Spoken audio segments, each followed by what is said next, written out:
السلام علیکم ورحمۃ اللہ وبرکاتہ، نحمده ونصلی علی رسولہ الکریم، اما بعد فاعوذ باللہ من الشیطان الرجیم، بسم اللہ الرحمن الرحیم، رب اشرح لی صدری ویسر لی امری واحلل عقدۃ من لسانی یفقہوا قولی۔ لو أنزلنا هذا القرآن على جبل لرأيته خاشعا متصدعا من خشية الله وتلك الأمثال نضربها للناس لعلهم يتفكرون۔ دنیا کی حقیقت کی مثال پڑھیں گے۔ یہ مثال سورۃ الحدید کی آیت نمبر 20 میں بیان ہوئی ہے۔ ارشاد باری تعالیٰ ہے، اعلموا انما الحیاة الدنیا لعب ولہو وزینة وتفاخر بینکم وتکاثر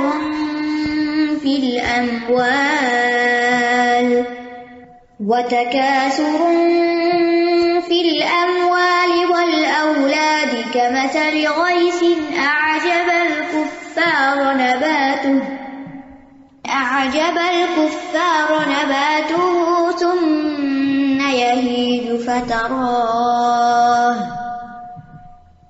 ثم يهيج فتراه مصفرا ثم يكون حطاما وفي الآخرة عذاب شديد ومغفرة من الله ورضوان وما الحياة الدنيا إلا متاع الغرور۔ جان لو بے شک دنیا کی زندگی محض کھیل، تماشا اور زینت اور تمہارا باہم فخر کرنا اور مال اور اولاد میں ایک دوسرے پر کثرت حاصل کرنا ہے۔ اس کی مثال بارش کی طرح ہے، جس کی نباتات نے کسانوں کو خشک کر دیا، پھر وہ خشک ہو جاتی ہے، پھر آپ اسے دیکھتے ہیں کہ زرد ہو گئی، پھر وہ چورا چورا ہو جاتی ہے، اور آخرت میں سخت عذاب ہے، اور اللہ کی طرف سے بخشش اور رضامندی ہے، اور دنیا کی زندگی تو محض دھوکے کا سامان ہے۔ اس لیے کیا کرو، سابقوا الی مغفرۃ من ربکم وجنۃ ارضھا کارض السماء والارض اعدت للذین آمنوا باللہ ورسلہ ذلک فضل اللہ یؤتیہ من یشاء واللہ ذو الفضل العظیم۔ چونکہ اللہ کے پاس بخشش اور رضامندی بھی ہے، لہٰذا تم کیا کرو، اپنے رب کی بخشش اور اس جنت کی طرف دوڑو، یعنی وہ حاصل کرو جس کی وسعت آسمان اور زمین جیسی ہے۔ وہ ان لوگوں کے لیے تیار کی گئی ہے جو اللہ اور اس کے رسولوں پر ایمان رکھتے ہیں۔ یہ اللہ کا فضل ہے، وہ جسے چاہتا ہے عطا کرتا ہے، اور اللہ بہت بڑے فضل والا ہے۔ اس مثال کا سیاق و سباق کچھ یوں ہے کہ پچھلی آیات میں اہل جنت اور اہل جہنم کے حالات کا ذکر تھا، جو کہ آخرت میں پیش آئے گا اور ہمیشہ کے لیے ہوگا۔ جیسے آیت نمبر 19 میں فرمایا، والذین آمنوا باللہ ورسلہ اولئک ھم الصدیقون والشہداء عند ربہم لہم اجرہم ونورہم۔ اور وہ لوگ جو اللہ اور اس کے رسولوں پر ایمان لائے، یہی لوگ اپنے رب کے ہاں نہایت سچے اور گواہی دینے والے ہیں، ان کے لیے ان کا اجر اور نور ہے۔ اس کے برعکس والذین کفروا وکذبوا بآیاتنا اولئک اصحاب الجحیم، اور وہ لوگ جنہوں نے کفر کیا اور ہماری آیات کو جھٹلا دیا، وہی لوگ جہنم کے ساتھی ہیں۔ چونکہ آخرت کی نعمتوں سے محرومی اور عذاب میں گرفتار ہونے کا بہت بڑا سبب انسان کے لیے دنیا کی فانی لذتوں اور دنیا کے عیش و عشرت میں منہمک ہونا ہے، اس کے اندر غافل ہو جانا ہے۔ اس لیے اگلی آیت میں دنیا فانی جو ہے، فنا ہونے والی دنیا، ختم ہو جانے والی دنیا کا حال بتایا گیا ہے کہ اس میں ایک انسان کس کس سٹیج سے گزرتا ہے اور پھر بالآخر اس کا انجام کیا ہوتا ہے. تو فرمایا اعلموا انما الحیات الدنیا، اعلموا جان لو، یہ علم سے ہے. علم کہتے ہیں کسی چیز کی حقیقت کا ادراک کرنا، کسی چیز کی حقیقت کو معلوم کر لینا، جان لینا. اور اہم خبر بتانے کے لیے اعلموا کا لفظ لایا جاتا ہے، یعنی اللہ سبحانہ تعالیٰ تمہیں اس بات کی خبر دیتا ہے، تم توجہ سے اس بات کو سنو، اس میں غور و فکر کرو، تدبر کرو. کس بات میں؟ انما الحیات الدنیا، کہ دنیا کی زندگی کی حقیقت کیا ہے. انما جو ہے یہ انما کی طرح کلمہ حصر ہے، یعنی اس کے سوا کچھ نہیں، حقیقت بس یہی ہے. کس چیز کی حقیقت؟ الحیات الدنیا، دنیا کی زندگی کی. حیات کا لفظ جو ہے یہ حی یا یحییٰ کا مصدر ہے اور اس کا استعمال مختلف معنوں میں ہوتا ہے. حیات اس قوت نامیہ کو بھی کہتے ہیں، یعنی نشو نما دینے والی، جو حیوانات اور نباتات دونوں کے اندر ہوتی ہے، یعنی وہ قوت جس کی وجہ سے وہ زندہ رہتے ہیں. پھر اسی طرح قوت احساس کے لیے بھی یہ لفظ آتا ہے، جیسے وما یستوی الاحیاء ولا الاموات، زندہ اور مردہ برابر نہیں، یعنی مردوں میں حس نہیں ہوتی، زندہ میں احساس ہوتا ہے. اور جو انسان بے حس ہوتا ہے اس کا حال بس یہی ہوتا ہے کہ وہ گویا مردہ ہے، اس کے اندر زندگی نہیں. اور تیسرا ہے عمل کی قوت، جیسے فرمایا ابا من کان میتا فاحییناہ، پہلے جو مردہ تھا پھر ہم نے اس کو زندہ کیا. اسی طرح غم کا دور ہونا بھی مراد ہوتا ہے، یعنی جب انسان دنیا سے چلا جاتا ہے تو دنیا کے غموں سے چھوٹ جاتا ہے، آگے اچھا ہے تو پھر تو بہت اچھا ہے، اور اگر نہیں تو پھر مزید شدید غم میں مبتلا ہو جاتا ہے. پھر حیات سے مراد آخرت کی دائمی زندگی بھی لی جاتی ہے، یعنی کبھی قرآن مجید میں اس معنی میں بھی استعمال ہوتا ہے. اور ایک وہ حیات ہے جو صرف اللہ سبحانہ تعالیٰ کے لیے، اس میں کوئی اور شریک نہیں، اور وہ کامل حیات ہے. تو یہاں پر دنیا کی زندگی کی مثال، یعنی دنیا میں انسان جو وقت بسر کرتا ہے یا خود دنیا کی جو حقیقت ہے وہ کیا ہے کہ لعب و لہو ہے، کھیل اور تماشا ہے. لعب کی اصل لعاب ہے، یہ جو لعاب دہن ہوتا ہے نا، منہ سے بہنے والی رال، یعنی جو بہہ جاتی ہے. اور یہی لفظ جو ہے اگر سمع یسمع کے وزن پر آئے تو اس کا مطلب ہوتا ہے بغیر صحیح مقصد کے کوئی کام کرنا. جیسے کہا جاتا ہے فلان یلعب لعبا، کہ فلان شخص جو ہے بس وہ کھیل ہی کھیل رہا ہے. تو دنیا کی زندگی ایک کھیل ہے، یعنی جو عام طور پر انسان کو اپنے اندر ایسا مشغول کر لیتی ہے کہ اصل مقصد بھلا دیتی ہے کہ یہاں ہمیشہ کے لیے نہیں آئے. اور لہو ہے، لہو اس چیز کو کہتے ہیں جو انسان کو اہم کاموں سے ہٹا دے، فرائض سے غافل کر دے، یعنی کسی مقصد سے ہٹ کر بے سود کام میں لگ جانا. تو لغوی معنوں میں آپ دیکھیں ایک چیز بغیر مقصد کی ایکٹیویٹی ہے اور ایک یہ ہے جو مقصد سے ہی ہٹا رہی ہے. تو لعب اور لہو دونوں کھیل کے معنوں میں ہی آتے ہیں، لیکن دونوں میں کچھ فرق ہے جو علماء نے بیان کیا ہے. جیسے کہ لعب کا معنی بتایا گیا کہ ایسی ایکٹیویٹی اور ایسا کام کہ جس میں کوئی مقصد نہ ہو، کوئی فائدہ نہ ہو، جیسے چھوٹے بچوں کی حرکتیں ہوتی ہیں. اگر آپ چھوٹے بچوں کو، ٹاڈلرز کو دیکھیں تو سارا دن کیا کرتے ہیں، 24 گھنٹے ان کے پاس بھی ہوتے ہیں، وہ ادھر آ رہے ہیں ادھر جا رہے ہیں، وہ چیز پکڑے وہ گرا رہے ہیں، یعنی ساری حرکتیں ایک طرح سے بے مقصد ہوتی ہیں، بے فائدہ. عقل نہیں ہے، سمجھ نہیں ہے، وقت کے جانے کا احساس نہیں ہے. اور لہو وہ کھیل ہوتا ہے جس کا اصل مقصد تو تفریح اور دل بہلانا ہوتا ہے اور وقت گزاری کا مشغلہ ہوتا ہے، لیکن ضمنی طور پر اس میں کوئی دوسرا فائدہ بھی ہوتا ہے، جیسے ورزش ہے مثلاً، یا جیسے بڑے بچوں کے کھیل ہوتے ہیں، تیر اندازی ہو گیا، نشانہ بازی ہو گیا، جیسے سوئمنگ ہے.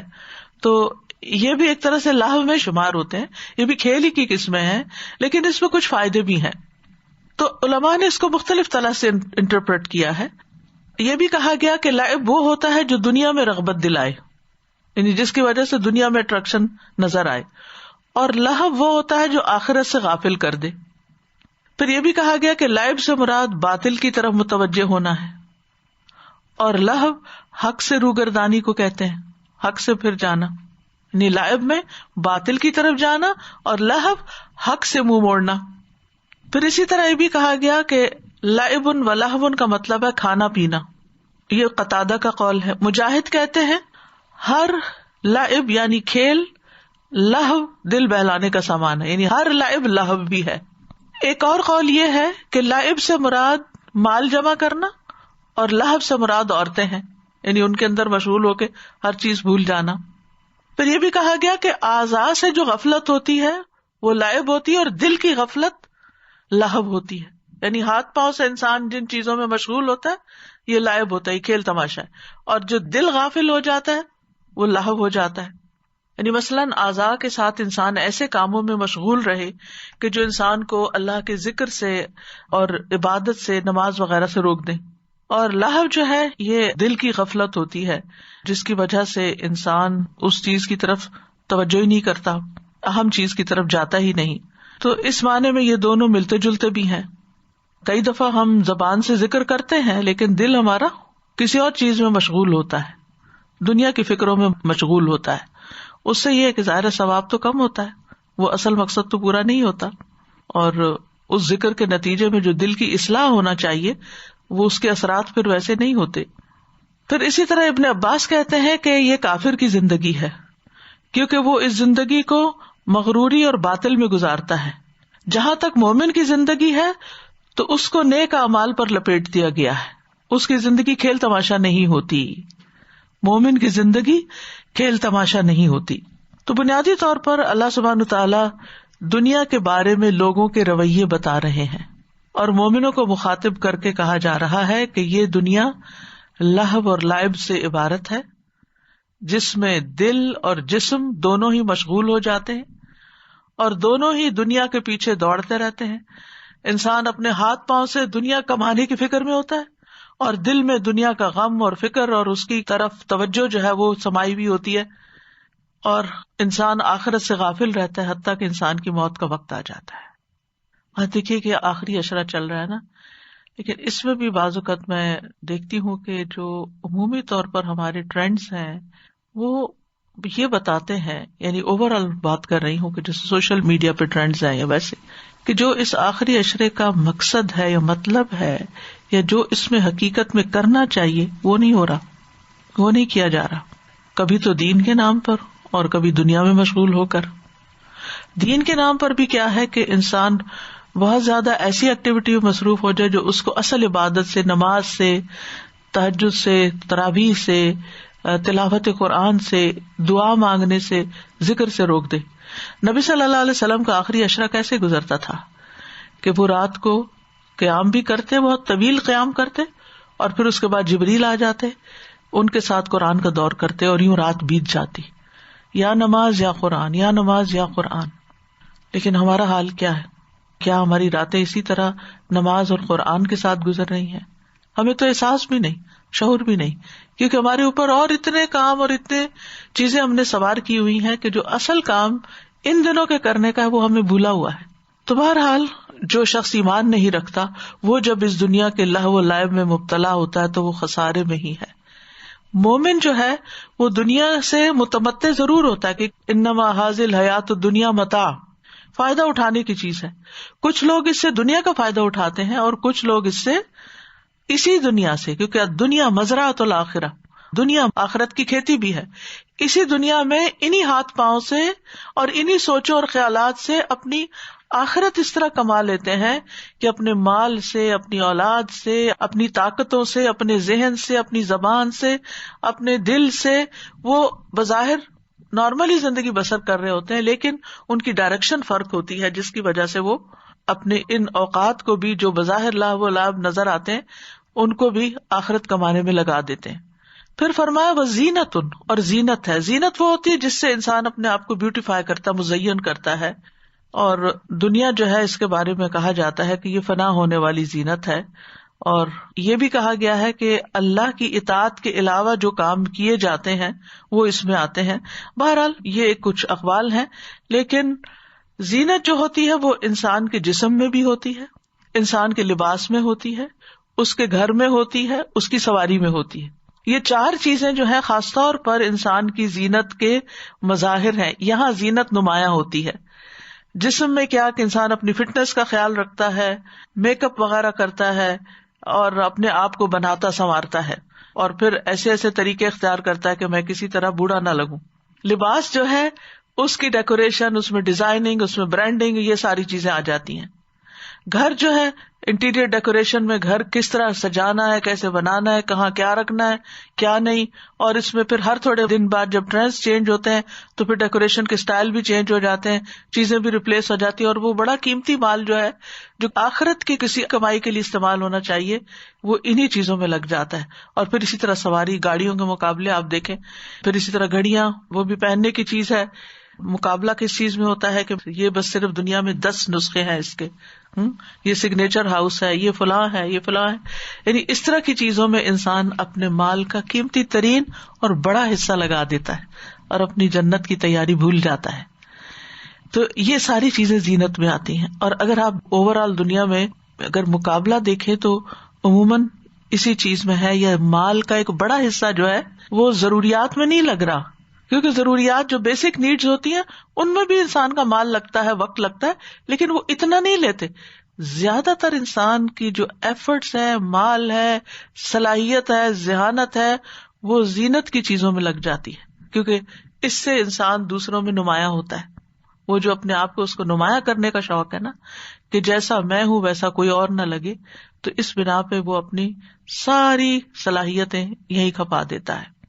آپ دیکھیں کہ اس میں غریب اور امیر سب کی دوڑ ایسے ہی لگی ہوئی ہے. ایک شادی کا جوڑا اتنا مہنگا ہوتا ہے کہ سال بھر کے کپڑے شاید اس قیمت کے نہ ہو، یا ساری زندگی شاید اتنی قیمت کے آپ کپڑے نہ پہنے. اور پھر آپ دیکھیے کہ شادی کے موقع پہ جو ڈیکوریشنز کی جاتی ہیں یا مختلف تہواروں کے موقع پر جو ڈیکوریشن ہیں، اور اس میں آپ دیکھیے کہ فقیر بھی ہوتا ہے نا انسان، تو وہ کہتے ہیں زکوٰۃ دے دیں، شادی کرنی اور شادی میں اخراجات کیا کرنے، وہی زیب و زینت والی چیزیں عموماً، یعنی بیسک نیڈس پر نہیں رہتے.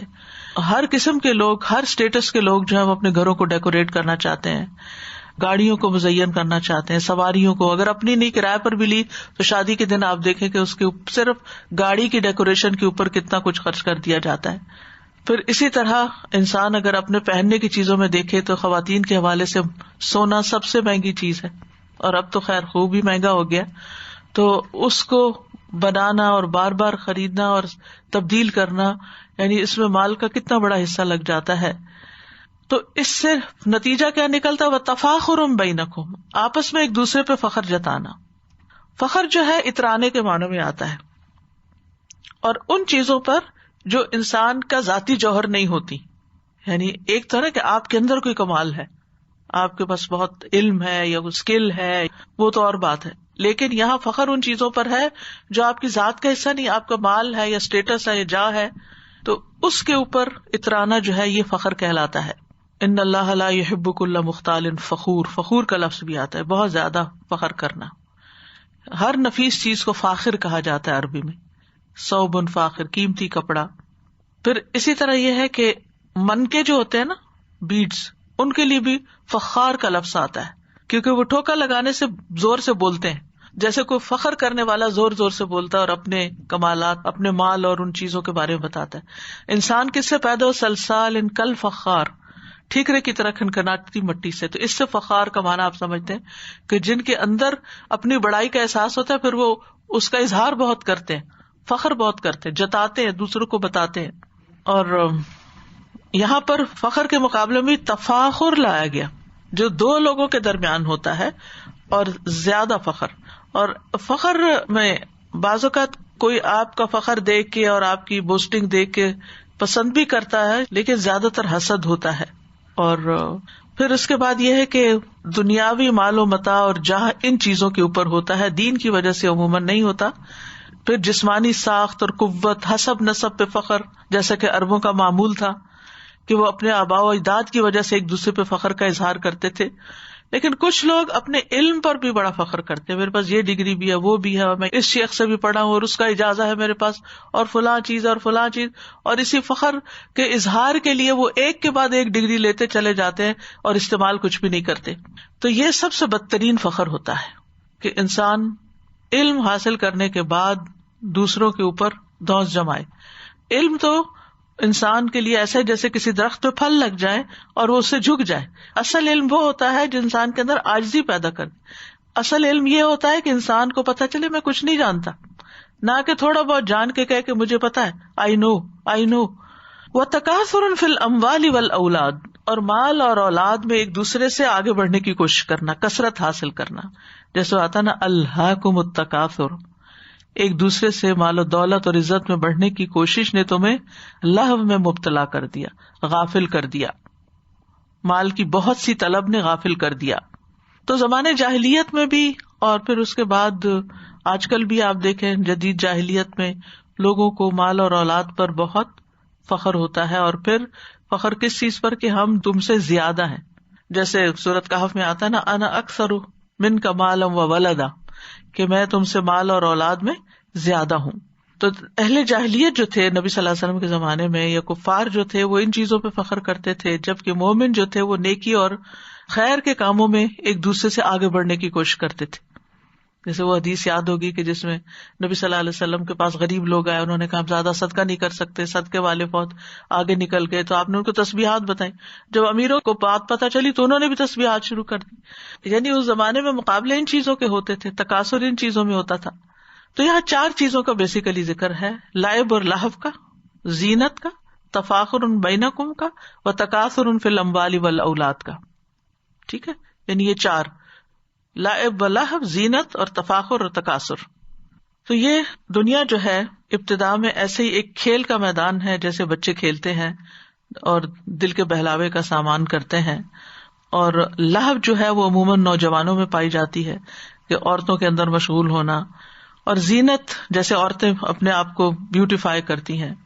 اور تفاخر جو ہے یہ ہم پلہ لوگ ایک دوسرے کے ساتھ کرتے ہیں جب انسان تھوڑا سا اور کمانے لگ جاتا ہے. اور تکاثر جو ہے کثرت، یہ عام طور پر زمیندار اور کسان وغیرہ لوگ جو ہیں وہ ایک دوسرے کے مقابلے میں کر رہے ہوتے ہیں. تو دنیا جو ہے زائل ہونے میں ان 4 چیزوں جیسی ہے. اور یہ بھی کہا گیا ہے کہ انسانی زندگی کے مراحل کا ذکر ہے اس میں. بچپن میں انسان کھیل کود کرتا ہے، لعب اور لہو، پھر لڑکپن اور ابتدائی جوانی میں لہو کی طرف چلا جاتا ہے انسان، اور پھر آگے بڑھتا ہے تو پھر زیب و زینت. آپ نے بچوں کے ٹرینڈز دیکھے ہوں گے کہ وقت کے ساتھ ساتھ ان کے اندر تبدیلی آتی ہے. ایک وقت آتا ہے کسی کپڑے وغیرہ کی پرواہ نہیں کرتے، اور ایک وقت آتا ہے کہ برانڈ سے نیچے نہیں آتے. پھر اس کے بعد جب خود کچھ کمانے لگتے ہیں تو پھر ان کے اندر ایک اور کانفیڈینس آ جاتا ہے، تفاخر آ جاتا ہے. یہ ادھیڑ عمر کا مسئلہ ہوتا ہے. اور پھر بڑھاپے میں انسان یہ دیکھتا رہتا ہے میں نے کتنا کمایا، میری پینشن کتنی ہے، اس کی کتنی ہے، میرے بچے اور بچوں کے بچے کتنے ہیں. ان چیز میں تکاثر، کمپٹیشن، کمپیرزن اس وقت زیادہ شروع ہو جاتا ہے. تو یہ زندگی کے مختلف مرحلے ہیں جس میں سے انسان گزرتا ہے، اور اگر ایمان نہ ہو، تقویٰ نہ ہو، تو یہ چیزیں پوری شدت کے ساتھ اس کے اندر موجود ہوتی ہیں. ان کو مثال دی گئی کس سے کہ یہ سب کیا ہے، کمثل غیث، اس کی مثال ایسے ہی ہے جیسے بارش ہو. بارش کیا لاتی ہے؟ زندگی لاتی ہے. یعنی جیسے انسان کی دنیا میں زندگی ہوتی ہے، ایسے ہی بارش زمین کی زندگی ہوتی ہے، اور زمین پر نباتات اگاتی ہیں. عجب الکفار نباتہ، تو کفار کو اس کی نباتات بہت اچھی لگتی ہے، حیران کرتی ہے. تو غیث کہتے ہیں اس بارش کو جو انتظار کے بعد آئے، اور عجب کا لفظ عجب سے ہے. اس حیرت کو کہتے ہیں جو کسی چیز کا سبب معلوم نہ ہونے کی وجہ سے انسان کو لاحق ہوتی ہے، یعنی تعجب کے معنی میں، تعجب میں ڈالتی ہے. انسان بہت حیران ہوتا ہے کہ زمین کیا سے کیا ہو گئی. اور کفار کا لفظ جو ہے یہ کفرہ سے ہے. کفرہ کا مطلب ہوتا ہے چھپانا. کسان کو بھی کافر کہتے ہیں کیونکہ وہ بیج کو زمین میں چھپاتا ہے. اور آپ دیکھیں انگریزی میں لفظ کور ہے، یہ کفر کے بہت قریب ہے. کور کرنے کا مطلب کیا ہوتا ہے؟ ڈھانک دینا. ٹیبل کور، گلاس کور، فلاں کور، یہ کفر ہی سے نکلا ایک طرح سے. تو یہاں کفار سے مراد ایک معنی لیا گیا کسان، یعنی کسانوں کو بارش سے بڑی خوشی ہوتی ہے کہ وہ جب بیج ڈالتے ہیں اور اوپر سے بارش آ جاتی ہے تو ان کو تو مزے ہو جاتے ہیں کہ اب تو خوب پیداوار آئے گی، اور آتی بھی ہے پھر. اور بعض کہتے ہیں کہ اس سے مراد کافر ہی ہیں کہ کافر دنیا کے ساز و سامان کے ملنے پر بہت خوش ہوتے ہیں، اور اسی کی طرف ان کا دھیان لگا رہتا ہے، اور اسی میں ان کا کمپٹیشن ہوتا ہے اور ان کا فخر اور غرور ہوتا ہے. تو بہرحال دونوں ہی مراد ہو سکتے ہیں، کیونکہ مومن کا رویہ نا تھوڑا فرق ہوتا ہے. جب اس کے پاس دنیا آتی ہے نا تو وہ تھوڑا اداس بھی ہو جاتا ہے کہ یہ میرے لیے ایک امتحان ہے. جیسے سلیمان علیہ السلام نے کہا تھا لیبلونی اشکر ام اکفر، اللہ نے مجھے اتنا کچھ دے دیا ہے کہ مجھے آزما رہا ہے کہ میں شکر کرتا ہوں یا ناشکری کرتا ہوں. تو مومن جو ہے دنیا کی بہترین سے بہترین چیز کو دیکھ کر اس کے اندر ایک تو یہ احساس جھاگتا ہے کہ یہ فنا ہونے والی، یہ قائم رہنے والی نہیں، اور پھر وہ اس کو فوراً آخرت کی طرف لے جاتا ہے کہ اس کا مجھے آخرت میں کیا فائدہ ہوگا. بہرحال نبات جو ہے ہر اس چیز کو کہتے ہیں جو زمین سے اگتی ہے، اس کو نبت یا نبات کہتے ہیں، خواہ وہ تناور درخت ہو یا چھوٹی جڑی بوٹیاں ہوں یا بیلیں ہوں، کوئی بھی چیز جو اگتی ہے زمین سے. تو کسان نباتات کے زیادہ ہونے پر، کھیت کے ہریالہ ہو جانے پر بہت خوش ہوتے ہیں کہ ہماری محنت اور کمائی کام آ گئی. تو یہاں پر اس مثال سے یہ بتایا جا رہا ہے کہ جس طرح کسان اپنی کھیتی سے خوش ہوتا ہے، ایسے ہی انسان یا خاص طور پر کافر اپنی دنیا کی کامیابی پہ خوش ہو جاتا ہے. ٹھیک ہے، یعنی دنیا کی مثال کھیت کے ساتھ دی گئی ہے جس میں بارش ہوتی ہے، انویسٹمنٹ ہوتی ہے اور پھر وہ فلرش کرتی ہے. تو دنیا کی زندگی کھیتی ہو گئی، بارش کی وجہ سے، مال آنے کی وجہ سے یہ کھیتی سرسبز ہو جاتی ہے، دیکھنے والوں کو اچھی لگتی ہے. اور حسن بصری کہتے ہیں کہ کافروں کو ہی یہ دنیا اچھی لگتی ہے، وہی اس کو زیادہ انجوائے کرتے ہیں اور وہی اس دنیا میں زیادہ خوش ہوتے ہیں، اور انہی کی طرف سے یہ خوشی زیادہ ظاہر ہوتی ہے. اور یہ چیز دراصل ان کا دنیا کی اور جو کچھ دنیا میں پایا جاتا ہے اس کو بہت عظیم خیال کرنا ہے، یہ بہت بڑی چیز ہے، کیونکہ ان کے سامنے آخرت تو ہے نہیں. لہٰذا دنیا میں ہی اگر زیادہ ملا تو تبھی وہ کامیاب زندگی سمجھتے ہیں. آپ دیکھیں کہ یہ جتنے بھی کامیاب انسانوں کی زندگیوں کے اوپر کتابیں لکھی گئی ہیں سکسیس کے بارے میں، یعنی سکسیسفل پیپل کے بارے میں، اگر آپ ان کتابوں کو دیکھیں تو الٹیمیٹلی اس میں یہی چیز نظر آتی ہے کہ انہوں نے مال کتنا کمایا. یعنی سکسیسفل ہونے کا مطلب یہ کہ آپ مالدار کتنے ہیں، آپ کس مقابلے میں کس نمبر پر ہیں، کیونکہ ان کے لیے سب سے بڑی چیز یہی ہے. لیکن جو مومن ہے وہ دنیا ملنے پر شکر ادا کرتا، فخر نہیں کرتا. وہ مل جاتا ہے تو قناعت کرتا، تکاثر کے لیے اپنے دین کو قربان نہیں کرتا، کیونکہ اس کو پتا ہے کہ زندگی کی حقیقت کیا ہے، کہ یہ کھیت جب سرسبز ہو جاتا ہے تو اس وقت لہلہانے لگتا ہے، انسان خوش ہونے لگتا ہے، لیکن بھول جاتا ہے کہ اس کا زوال بھی ہے. تو اللہ تعالیٰ وہ یاد کرا رہے ہیں ثم یہیج، پھر سرسبز ہونے کے بعد یہ خشک ہو جاتی ہے. یہیج کا لفظ ہیجان سے ہے، ہیجان ہلنے اور جوش کا آنے کو کہتے ہیں. جنگ کو ہیجا بھی کہا جاتا ہے. تو ہیجت الارض کا معنی ہے زمین خشک گھاس والی ہو گئی، یعنی جب کھیتی بھڑک اٹھتی ہے، بالکل جوبن پہ آ جاتی ہے تو اس کا زوال شروع ہو جاتا ہے، خشک ہونے لگتی، وہیں سے ڈرائی ہوتی ہے. یعنی پھر اس کے بعد مزید گرو کرنے کا اس میں پوٹینشیل نہیں رہتا، اب اس کو واپس لوٹنا ہی ہے. پرائم پوائنٹ پہ جا کے یہی ہیجان کا مطلب کیا ہے، جوش کھایا اس نے، بھڑک اٹھی، خوب لہلہانے لگ گئی، اور اب دیکھتے ہی دیکھتے وہ زرد بھی پڑنے لگ گئی. فتراہ مصفرا، ہیجان سے ہی اصفرار آ گیا، زردی آ گئی، یعنی جو تازگی تھی اس میں وہ آہستہ آہستہ وہ براؤنش ہوتے ہوئے پیلی پیلی. اور صفرا کا لفظ جو ہے نا، اس رنگ کو کہتے ہیں جو سیاہی اور سفیدی کے بیچ میں ہوتا ہے، جو عموماً پتوں کے خشک ہونے کے بعد ان کا رنگ ہو جاتا ہے، یعنی گرے سا کلر ہو جاتا ہے نا، کیونکہ سیاہی مائل زیادہ ہوتے ہیں تو اس لیے صفرا کا معنی سیاہی بھی کیا جاتا ہے، یعنی سیاہ ہو گئی. ثم یکون حطاما، پھر ریزہ ریزہ ہو گئی، ٹوٹ پھوٹ گئی، یعنی دنیا حسین ہونے کے بعد مرجھا گئی، زوال آ گیا، پھر ختم ہو گئی. حطام کہتے ہیں نباتات اور دیگر چیزوں کے ٹوٹے ہوئے ٹکڑوں اور ریزوں کو. یہ حتم سے ہے، کسی چیز کو ریزہ ریزہ کرنا، روند دینا جو ہے، اس کے لیے حتمہ کا لفظ بولا جاتا ہے. لا یحتمنکم سلیمان و جنودہ، ایسا نہ ہو کہ سلیمان اور اس کا لشکر تمہیں کچل ڈالیں، جیسے قرآن مجید میں آتا ہے، وہ تمہیں بالکل نیچے روند ڈالیں. اور وما ادراک ما الحطمہ، کیا ہے وہ؟ توڑ پھوڑ دینے والی، قیامت کا نام بھی ہے. تو حطام کہتے ہیں کوڑے کرکٹ کو. مثلاً آپ بہترین قسم کا پھل کھاتے ہیں تو اس کے بعد جو باقی ماندہ اس کا کوڑا کرکٹ ہے جو سیاہ ہو جاتا ہے، وہ حطام ہوتا ہے. کسی بھی چیز کا جو بقیہ ہوتا ہے اور ویسٹ ہوتا ہے اور ٹوٹ پھوٹ ہوتی ہے اس کے لیے. اسی طرح ایک لفظ حشیم بھی آتا ہے جو سورۃ کہف میں آتا ہے. حشیم جو ہوتا ہے وہ خاص طور پر تر اور خشک ہوتا ہے، لیکن حطام جو ہے وہ ٹھوس اور خشک ہوتا ہے، جیسے شیشہ ہوتا ہے. تو قابل غور چیز کیا ہے کہ کس طرح اللہ تعالیٰ نے دنیا کی زندگی کو اتنی زبردست مثال کے ساتھ پیش کیا، جس کے اتوار اور ادوار ہم نے دیکھے، اور پھر اس کی حالت دیکھی کہ کیسے تبدیلی آتی ہے اور کوئی بھی بچہ ہمیشہ بچہ نہیں رہتا، اسے ان سارے مرحلوں سے گزر کر بڑھاپے اور موت تک جانا ہوتا ہے. کوئی بھی کھیت ہمیشہ ہرا نہیں رہتا، اسے بھی بالآخر ایک دن کٹنا ہی ہوتا ہے. تو یہاں پر اللہ تعالیٰ نباتات اور کھیتی کے ذریعے اور ان کی حالت کے ذریعے بات کو واضح کرتے ہیں کہ کس طرح وہ انجام کو پہنچتی ہے. پہلے وہ گرو کرتی ہے، پھر ایک خوشنما مرحلے تک پہنچ جاتی ہے اور ایسا لگتا ہے جیسے جوش میں آ گئی ہو.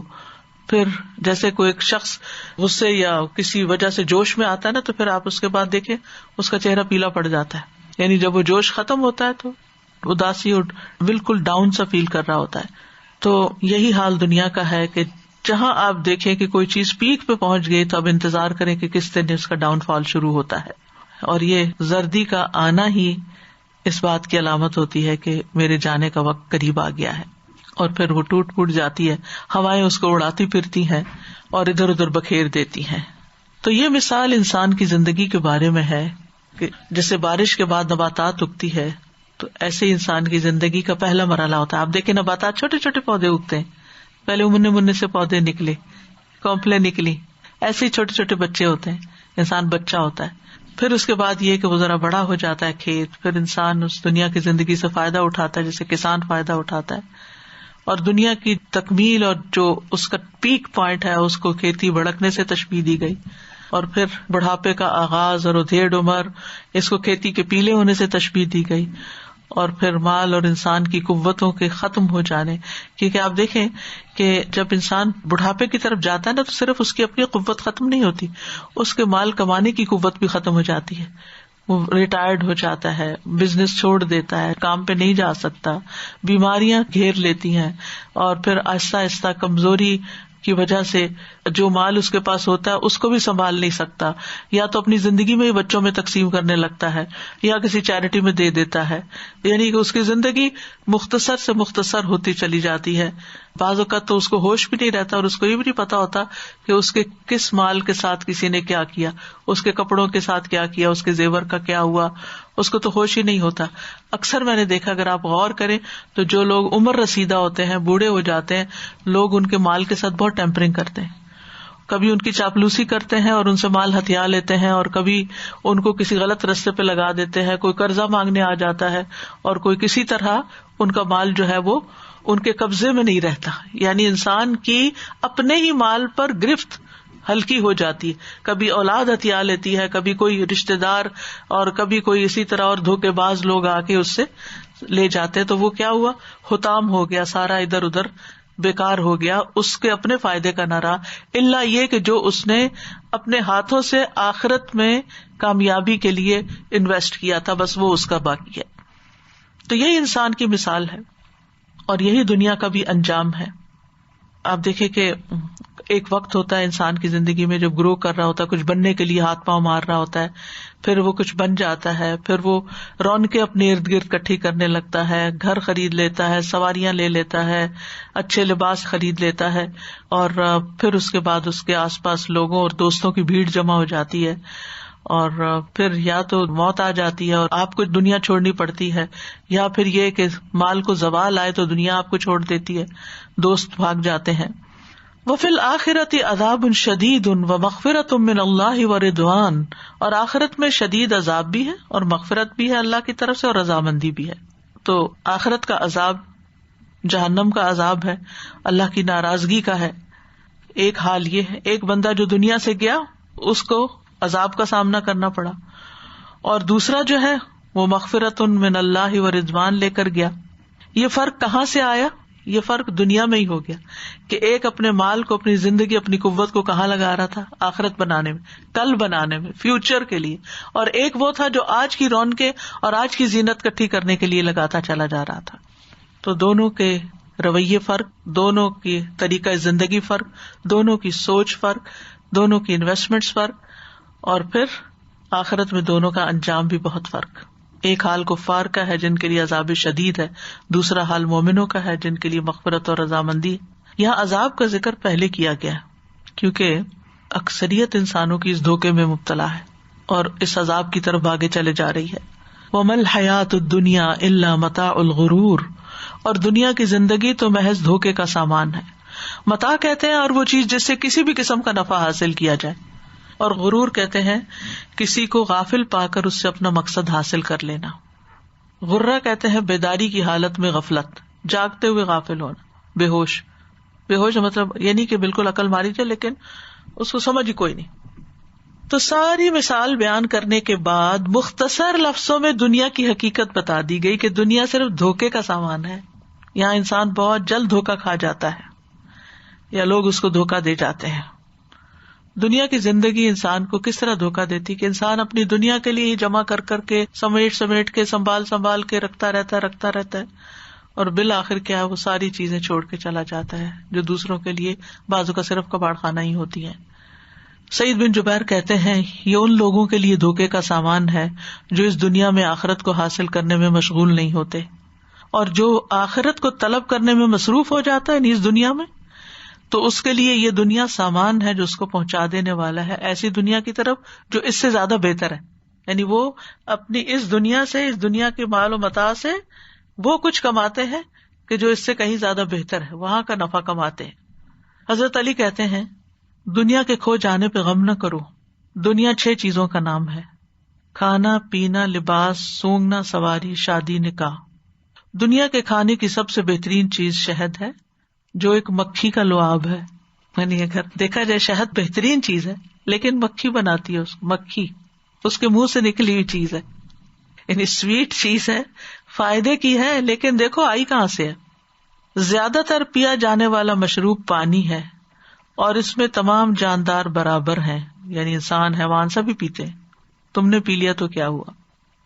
اس کا سب سے بہترین لباس ریشم ہے جو ایک کیڑے کے بنے ہوئے دھاگے سے بنتا ہے. وہ بھی کیڑا بناتا ہے اور کیڑے کے منہ سے نکلتا ہے وہ لعاب، ریشم کا کیڑا.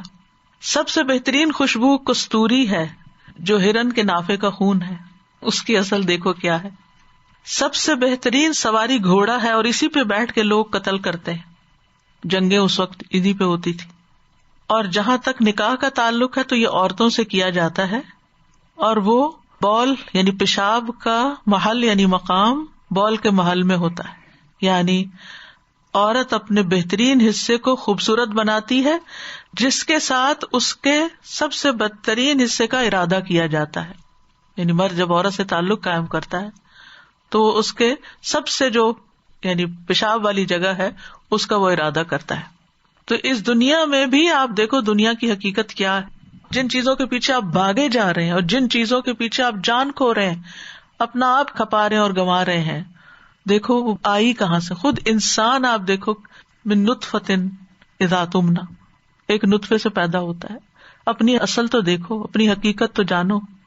یہ ہے دنیا جس کے پیچھے ہم بھاگ رہے ہیں، ہم خود ہوں یا ہماری چیزیں ہوں.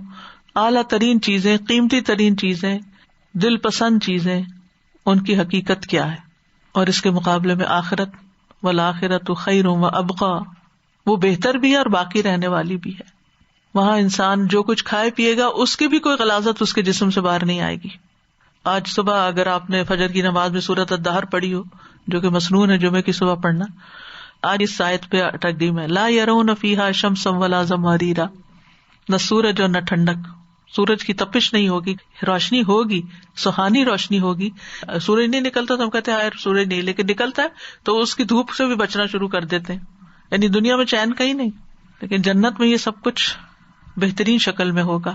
لہٰذا کیا کرو، سابقوا الی مغفرۃ من ربکم، دوڑ پڑو اپنے رب کی بخشش کی طرف. سبقت لے جاؤ. دوڑنے سے مراد یہاں پاؤں پہ دوڑنا نہیں، پاؤں پہ بھی دوڑتا ہے انسان، مسجدوں کی طرف جاتا ہے، اب تو وہ بھی نہیں جا سکتے. اللہ کے گھر کی طرف بھاگ بھاگ کے جاتے تھے، وہ بھی جانا بند ہو گیا. تو اب کیا ہے، جہاں بیٹھے ہیں وہیں اپنے دل سے دوڑو، توجہ سے عبادت کرو، باقی کام چھوڑ کے اللہ کی طرف بڑھو. اسی لیے ہم آخری عشرے میں کیا دعا پڑھتے، اللہم انک عفو تحب العفو فاعف عنا، اللہ ہم کو معاف کر دے، اللہ ہمیں معاف کر دے. کثرت سے بخشش مانگے. سحری کے وقت استغفار. تو مغفرت کی طرف دوڑنے کا مطلب کیا ہے، یعنی مغفرت کے اسباب بھی اختیار کرو، صرف زبان سے ہی نہیں. ایک تو زبان سے ہے کہ اللہ مجھے معاف کر دے، مجھے بخش دے، میں تو اس سے بخشش طلب کرتا ہوں، میں توبہ کرتا ہوں. اور اس کے ساتھ وہ اسباب، وہ اعمال بھی ہیں جو بخشش کا سبب بنتے ہیں، ان کی طرف بھی انسان متوجہ رہے. ان الحسنات یذہبن السیئات، ایسے کام کرے جن میں نمبر 1 صدقہ ہے کہ جو گناہوں کو دھو دیتا ہے، مٹا دیتا ہے، آگ بجھا دیتا ہے ان کی. وَجَنَّةٍ أَرْضُهَا كَأَرْضِ السَّمَاءِ، وہ جنت جس کی چوڑائی آسمان و زمین کے برابر ہے. عرض جو ہے یہ طول سے کم ہوتا ہے. یہ جیسے ٹیبل ہے نا، تو یہ اس کی لمبائی ہے اور یہ اس کی چوڑائی ہے. چوڑائی کم ہے، لمبائی زیادہ ہوتی ہے کسی بھی چیز کی. ٹھیک ہے، تو عربوں کی عادت ہے کہ وہ کسی چیز کی جب وسعت بیان کرتے ہیں نا کہ وہ بہت بڑی ہے، تو وہ لمبائی سے نہیں بیان کرتے، وہ چوڑائی سے کرتے ہیں، یہ بتانے کے لیے کہ اگر چوڑائی اتنی ہے تو لمبائی کتنی ہوگی. مراد ہے وسعت. جنت کتنی بڑی ہے اس کا اندازہ صرف اس ایک حدیث سے لگائیں. نبی صلی اللہ علیہ وسلم نے فرمایا، اس ذات کی قسم جس کے ہاتھ میں میری جان ہے، بے شک جنت کے دروازے کے دونوں کناروں میں، دروازہ صرف جنت کا دروازہ اور ایک دروازہ، اتنا فاصلہ ہے جتنا مکہ اور ہمیر میں ہے، ایک اور علاقے کے در، یا جتنا مکہ اور بصرہ میں. کسی بھی عالیشان پیلس کا اندازہ اس کے دروازے سے ہی ہو جاتا ہے. کسی کے گھر کا دروازہ دیکھ کے آپ اندازہ کر سکتے ہیں کہ گھر کتنا بڑا ہے، یہ کس قسم کا ہے. بعض گھروں کے دروازے چھوٹے چھوٹے ہوتے ہیں، نارمل جیسے عام طور پہ گھر، لیکن خاص قسم کے گھروں کے دروازے بڑے ہوتے ہیں. تو جنت کا دروازہ اتنا بڑا ہے، سوچئے. پھر اس کا حسن، ناخن سے کم مقدار کی چیز بھی کوئی اگر دنیا میں ظاہر ہو جائے تو آسمان زمین کے کنارے بھی چمک اٹھے. اگر کسی جنتی کے کنگن ظاہر ہو جائے تو سورج کی روشنی کو مٹا دیں، جیسے سورج ستاروں کی روشنی مٹا دیتا ہے.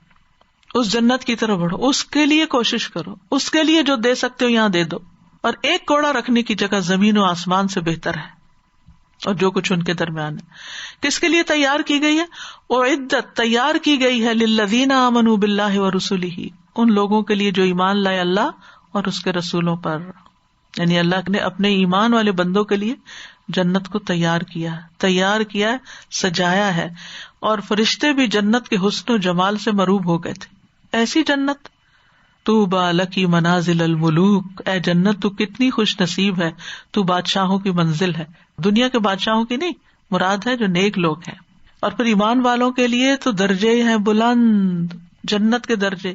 اوپر والے درجے کو دیکھیں گے تو اس طرح دیکھیں گے جیسے دنیا میں کسی گہرے چمکدار ستارے کو دیکھتے، ایک درجے سے اس درجے میں اتنا فرق. یا جو آسمان کے مشرقی اور مغربی کنارے میں ہوتا ہے، کیونکہ دونوں درجوں میں بہت بڑا فرق ہے. جب یہ بات سنی لوگوں نے تو لوگوں نے عرض کیا، اللہ کے رسول یہ تو انبیاء کے محل ہوں گے، یعنی یہ اتنی بڑی بڑی چیزیں تو انبیاء کے لیے ہوں گی. فرمایا نہیں، اس ذات کی قسم جس کے ہاتھ میں میری جان ہے، یہ ان لوگوں کے لیے ہوں گے جو اللہ اور اس کے رسولوں پر ایمان لائے، ان کی تصدیق کی. اتنا بڑا درجہ ہے اس کا یقین. کیونکہ اگر انسان شک میں رہتا، پتہ نہیں دین سچا ہے یا نہیں، پتہ نہیں جنت ہے یا نہیں، جو یقین کے ساتھ اس دین کے اوپر ایمان لائے گا یہ اس کے لیے. ذالک فضل اللہ یؤتیہ من یشاء، یہ اللہ کا فضل ہے، جس کو چاہتا ہے عطا کرتا ہے. اللہم انا نسألک من فضلک العظیم، اللہ یہ فضل ہمیں عطا فرما دینا. واللہ ذو الفضل العظیم، اور اللہ بہت بڑے فضل والا ہے، جس کا کوئی شمار نہیں کر سکتا. یہ ہماری کمزوری ہے کہ ہم اس سے اس کا فضل نہ مانگے اور اس کے لیے دوڑے نہیں. تو بہرحال اس مثال سے جو بات ہمیں پتہ چلتی ہے کہ دنیا کی حقیقت ہمیں بتا دی گئی کہ یہ دھوکے کا سامان ہے. دنیا جو ہے وہ اٹریکشن والی چیزوں سے مزین کر دی گئی ہے. زین للناس حب الشہوات من النساء والبنین والقناطیر المقنطرہ وغیرہ وغیرہ. لیکن اس سے بہتر کیا؟ قل انبئکم بخیر من ذلکم للذین اتقوا عند ربہم جنات، تقوی والوں کے لیے باغ ہیں، جنتیں ہیں. لہٰذا انسان کی نظر اس پہ ہونی چاہیے، ادھر نہیں یہاں کیا ملے گا، وہ مجھے کیا دے گا، یہاں سے مجھے کیا حاصل ہوگا، اس میں کیا فائدہ. کام یہ سوچ کے کرو کہ وہاں مجھے کیا ملے گا، اس کا آگے کے لیے تیار کرو.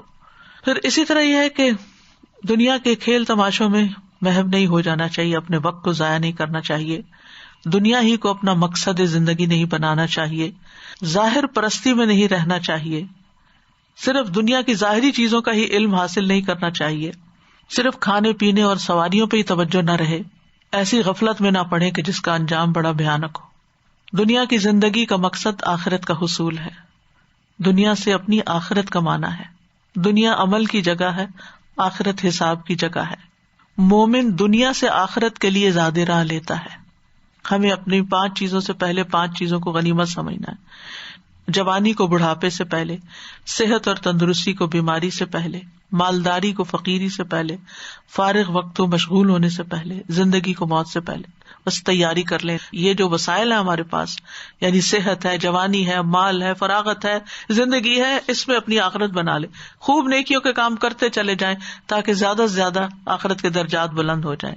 جتنا بھی اللہ نے ہمیں مال، اسباب، اولاد، صلاحیتیں، جسم کی طاقت، ذہن کی طاقت، علم، جو کچھ بھی دیا، اس سے اپنی آخرت بنانے کی کوشش کریں، اس کے لیے استعمال کریں اور اس کی تیاری میں رہیں. یہ سمجھتے ہو کہ معلوم نہیں کس وقت بلاوا آ جائے، کیونکہ موت نہ صحت دیکھتی ہے، نہ بیماری دیکھتی ہے، نہ جوانی دیکھتی ہے، اور نہ ہی کسی کا مالدار ہونا، نہ کسی کی بادشاہت، کسی چیز کو نہیں دیکھتی. اس نے اپنے وقت پہ آنا ہے اور لے کے چلے جانا ہے. اس لیے ہمیشہ تیار ہی رہیں. دنیا کھیت کی طرح، جتنی محنت یہاں کریں گے ویسا ہی پھل وہاں ملے گا. دنیا کو امانت سمجھتے ہوئے زندگی بسر کریں کہ یہ ایک امانت ہمارے سپرد کی گئی ہے، اس کو سنبھال کے رکھنا ہے، صحیح استعمال کرنا ہے اور پھر اس سے حقدار کو لوٹا دینا ہے. جائز حق میں استعمال کرنا ہے اور ضرورت کی دنیا رکھنا ہے، عیش و عشرت میں نہیں پڑنا. سفیان ثوری کہتے دنیا میں بے رغبتی، لوگوں سے بے رغبتی اختیار کرنا ہے، یعنی ان پہ لالچ نہیں رکھنا یا ان پہ ڈپینڈ نہیں کرنا، اور سب سے پہلے اپنے نفس کے متعلق زہد اختیار کرو. دنیا کا بہترین متاع کیا ہے؟ 4 چیزیں: امانت کی حفاظت، سچی بات، حسن فطرت اور رزق کی پاک دامنی. پھر اللہ کے راستے میں نکلنا، دین کے لیے نکلنا، یہ بہترین سودا ہے جو انسان کرتا ہے.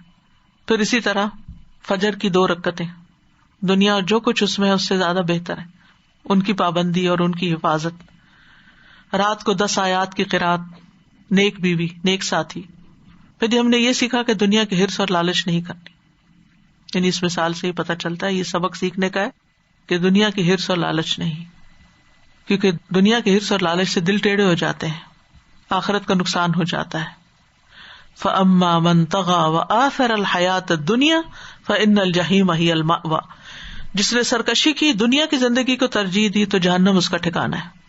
پھر سابقوا الی مغفرت میں ہمیں کیا بتایا گیا کہ ہم توبہ استغفار میں جلدی کریں، گناہ ہوتے ہی توبہ کر لیں، دن اور رات کو توبہ کریں، ہر روز توبہ کریں، ہر جگہ توبہ کریں، خصوصاً اس آخری عشرے میں. مغفرت والے اعمال اختیار کریں، وہ اعمال جو گناہوں کو مٹا دیتے ہیں، جس میں وضو سے لے کے فرض نمازیں اور مسجد کی طرف جانا، جمعہ کی نماز پڑھنا، رات کو نماز پڑھنا، اور توبہ کے نوافل اور صدقہ کرنا، اور دین کی مجالس میں، ذکر کی مجالس میں شریک ہونا. رسول اللہ صلی اللہ علیہ وسلم نے فرمایا جب کوئی جماعت اکٹھی ہوتی ہے اور اللہ کا ذکر کرتی ہے، جیسے اکٹھے ہو کے بیٹھے ہیں اور اللہ کا ذکر کر رہے ہیں، اور اس سے اس کا مقصد صرف اللہ کی رضا ہوتی، کوئی اور مقصد نہیں، تو آسمان سے ایک منادی آواز لگاتا ہے کہ تم اس حال میں کھڑے ہوئے ہو کہ تمہارے گناہ معاف ہو چکے ہیں. یہ مغفرت کی طرف دوڑنا ہے، یعنی دین کے علم کی مجالس کی طرف جانا، اللہ کی بخشش کی طرف دوڑنا ہے. اور کیا آواز آتی ہے؟ اور تمہارے گناہ نیکیوں میں بدل دیے گئے. کتنی خوش قسمتی کی بات ہے. لیکن عموماً اسی سے لوگ غافل ہیں، چھوٹی چھوٹی چیزوں کی بنا پر ان مواقع کو کھو دیتے ہیں. اور اب تو کووڈ کی وجہ سے ویسے ہی یہ مواقع ہاتھ سے نکل گئے.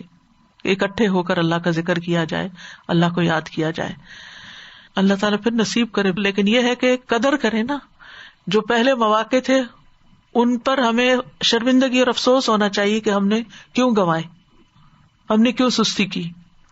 اور آئندہ کے لیے محتاط رہیں اور اللہ سے دعا کریں کہ اللہ ہماری نعمت کو لوٹا دے. پھر والدین کے ساتھ نیکی کرنا. ایک شخص سے کوئی بڑا گناہ ہو گیا تو اس نے حضور صلی اللہ علیہ وسلم سے پوچھا کیا میرے لیے کوئی توبہ کی گنجائش ہے؟ تو آپ نے فرمایا کیا تمہارے والدین زندہ ہیں؟ اس نے کہا نہیں. پوچھا تمہاری خالہ ہے؟ کہا ہاں. فرمایا جاؤ اور اس سے حسن سلوک کرو. اللہ اکبر. ہم ماں باپ کو نہیں پوچھتے، خالہ کو کہاں سے پوچھیں گے؟ عید ہو، دیگر مواقع ہو، کیا ہم صرف ایک اسٹیکر اٹھا کے بس لگا کے سمجھتے ہم نے خالہ کا حق ادا کر دیا کہ ان کو عید مبارک کہہ دی؟ نہیں. بات کر لیں، حال پوچھ لیں، کچھ بھجوا دیں، اگر آپ کے پاس حیثیت استطاعت ہے عیدی بھجوا دیں کسی بھی طرح، اور اس نیت سے کہ اللہ میرے پچھلے گناہوں کا کفارہ ہو جائے، بڑے بڑے گناہوں کا کفارہ ہو جائے. پھر راستے سے تکلیف دہ چیزیں ہٹانا، لوگوں کے لیے راستے آسان کرنا. پھر تسبیحات پڑھنا. تو کرنے کے کام کیا ہے کہ دنیا میں اجنبی اور مسافر بن کے رہنا ہے، دل نہیں لگانا. دنیا کا غم نہیں لگانا، خود کو قبر والوں میں شمار کرنا ہے. صبح ہو جائے تو شام کا بھروسہ نہیں، شام ہو تو صبح کا بھروسہ نہیں. جو نعمتیں ملی ہیں ان پہ قناعت اور شکر ادا کرنا ہے. جو نعمتیں ملی ہیں ان کو صحیح رستے میں استعمال کرنا ہے. انسان کی خوش قسمتی کی علامت ہے نیک پڑوسی، آرام دہ سواری، کشادہ مکان. ان نعمتوں پہ شکر بھی ادا کرنا ہے اور ان نعمتوں کو شیئر بھی کرنا ہے. پھر دنیا کی طلب میں اعتدال، دین کو پیچھے چھوڑ کے دنیا کی طرف نہیں بھاگنا. پھر ناز و نعم سے دور رہنا ہے، حرص اور تکبر سے بچنا ہے. دنیا کو آخرت کے مقابلے پہ ترجیح نہیں دینی. دنیا کو اپنا ہم و غم نہیں بنانا، دنیا کے غم نہیں لگانے، غم آخرت کا ہی لگانا ہے. جب دنیا کو کوئی غم آنے لگے تو فوراً آخرت کی کسی چیز کی فکر کرنے لگے کہ پتہ نہیں پل صراط پہ کیسے گزروں گی، وہ کنترا پہ کیا ہوگا، حوض کوثر پہ پانی کیسے نصیب ہوگا، اللہ سبحانہ تعالیٰ کے آگے کیسے کھڑی ہوں گی، اعمال نامے جب تولے جا رہے ہوں گے تو کیا ہوگا. یقین کریں اگر آپ ان چیزوں کی فکر کرنے لگے تو آپ کو دنیا کے غم بہت ہلکے ہو جائے، فکر ہی ختم ہو جائے. یہ دنیا کے غم ہمیں اسی لیے لگے رہتے ہیں، اس نے کچھ کہہ دیا، اس کے پیچھے ہلکان، اس کے پیچھے ہلکان، یہ مرضی کے مطابق چیز نہیں ہوئی. حتیٰ کہ چھوٹی چھوٹی چیزیں، یعنی اگر بچے نے کیئر لیسلی سنک کے اوپر برتن دھو کے ایسے چھینٹے اڑا دیے نا تو ہم اس پہ بھی ہلکان ہو جاتے ہیں کہ تم نے یہ کیوں کر دیا، اور اپنی جان کھاتے ہیں. دروازہ ایسے کیوں بند کیا، فلاں کیا کر دیا، وہ چیز کیسے خراب کر دی، یہ کہاں سے ٹوٹ گیا، وہ کیوں ہو گیا. ان چیزوں کے پیچھے جان کھوئے رہتے. یہ ہو گیا نا، بس ہو گیا، نہیں کرنا چاہیے، آرام سے سمجھا دیں، لیکن غم نہ لگائے، ان کا دل کے اندر پریشانی نہ لگا کے بیٹھ جائے، ہائے اب کیا ہوگا. اپنا کام جاری رکھے، ہر چیز اپنے وقت پہ ہو جائے گی. قیامت کے دن کے سوالات کی تیاری کریں اور اللہ سے دعائیں کرتے رہیں، اللہ ہماری کمی کوتاہی کو معاف کر، اللہ ہماری ہمت اور طاقت بہت تھوڑی ہے، یا رب کرنے کے کام بہت ہے، اللہ ہمیں توفیق دے دے.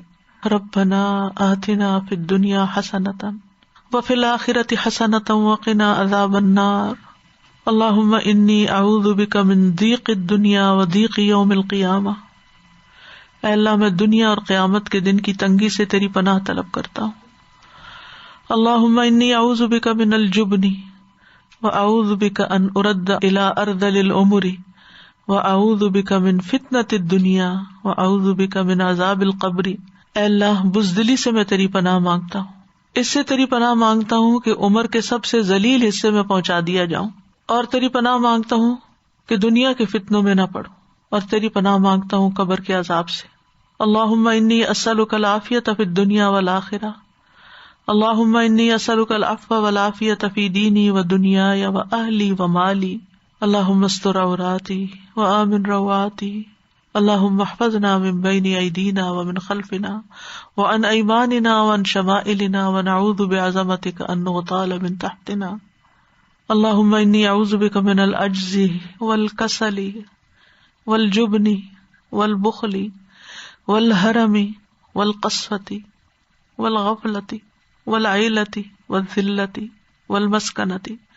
واعوذ بک من الفقر والکفر والفسوق والشقاق والنفاق والسمعة والریاء. اے اللہ میں تیری پناہ مانگتا ہوں عاجزی اور سستی سے، بزدلی اور بخل سے، انتہائی بڑھاپے اور دل کی سختی سے، غفلت سے، مفلسی اور ذلت سے، ناداری سے، محتاجی اور کفر سے، نافرمانی، مخالفت اور نفاق سے، بری شہرت اور دکھاوے سے. یا اللہ تو ہمیں معاف کر دے. اللہم انک عفو تحب العفو فاعف عنا. اللہم انک عفو تحب العفو فاعف عنا. اللہم انک عفو تحب العفو فاعف عنا. یا ارحم الراحمین، یا ذا الجلال والاکرام، تمام بیماروں کو صحت عطا فرما، تمام دکھی لوگوں کے دکھ دور فرما. یا اللہ اس بیماری کی وجہ سے جو خوف ہے اس کو دور فرما. یا اللہ ہماری نعمتوں کو بحال کر دے. یا اللہ ہمیں بہترین سے بہترین کاموں میں زندگی بسر کرنے کی توفیق دے، اس دنیا میں رہتے ہوئے آخرت کی فکر کی توفیق دے.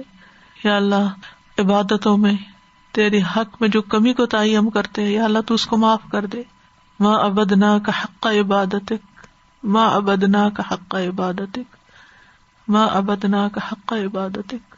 یا رب العالمین تو ہمیں کچھ کرنے کی توفیق عطا فرما.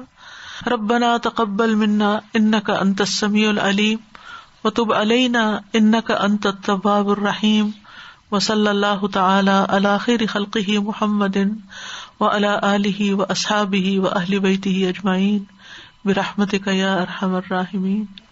لو أنزلنا هذا القرآن على جبل لرأيته خاشعا متصدعا من خشية الله وتلك الأمثال نضربها للناس لعلهم يتفكرون. السلام علیکم. میں یہ سوچی تو سادہ کہ جس طرح آپ نے مینشن کیا نا کہ چیزیں پرانی ہو جاتی ہیں یا انسان اس کو انجوائے نہیں کرتا، کبھی کبھی چیزیں تو ویسے ہی رہتی ہے لیکن انسان کا دل اس کی طرف سے ختم ہو جاتا ہے. تو چیزوں میں مٹیریل چیزوں کے اندر ہے یہ خصوصیت کہ it doesn't give attraction for a long time.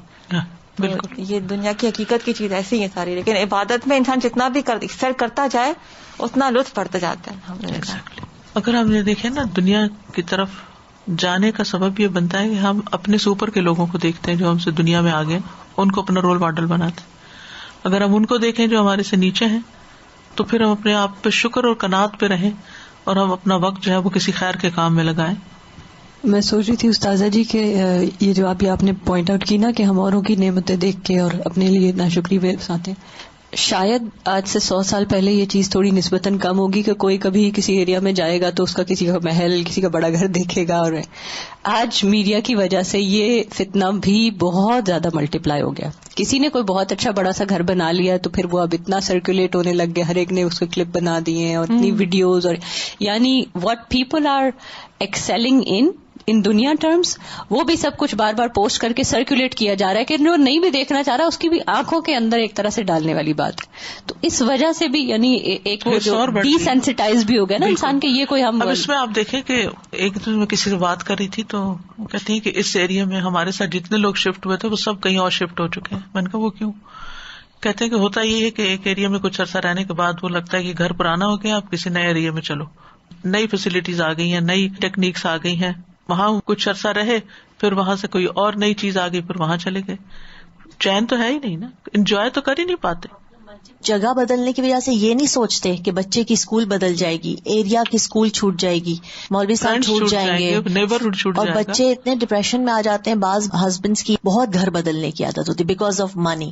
تو اس سے یہ افیکٹ سائیکولوجیکلی دیکھا گیا ہے، ریسرچ کی گئی ہے کہ بچہ بار بار اپنی نیبرہڈ چھوڑتا ہے، پھر اپنے بچپن کے دوست چھوڑتا ہے، پھر اسکول کی ٹیچر سے دل لگ گیا ہوتا ہے. آئی مین دیر لاٹ آف لاس ہوتا ہے، اس کو بالکل پتا نہیں چلتا باپ کو ایٹ دیٹ ٹائم.